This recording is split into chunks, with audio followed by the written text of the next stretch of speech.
And my work is using machine learning to help us analyze the results of a QSP model of renal function so that we can identify the parameters that affect response to an SGLT2 inhibitor.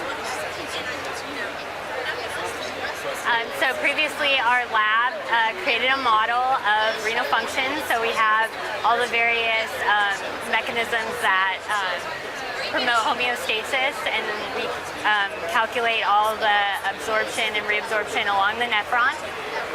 But we have over 100 parameters, so it's hard to piece through those and see what's making a difference in a particular problem. So the problem that my lab is using this model for right now is we're looking at SGLT2 inhibitors, which is a diabetic drug. So it's used to lower glucose. So it just blocks the SGLT2 co-transporter. But some patients respond to the drug very well, and it actually protects their kidneys from failing, and we don't completely understand why right now. So we created the model, we're trying to look through it, and we still don't understand why some people respond and some people don't. So I created a machine learning algorithm that basically is a classifier. So it inputs all the parameters, the 16 parameters, and we've generated a population of 981 virtual patients, and we put those parameters in the model, and we tried to classify response versus non-response. And then when that was finished, we looked at the relative importance of each of those parameters on their ability to predict response or non-response.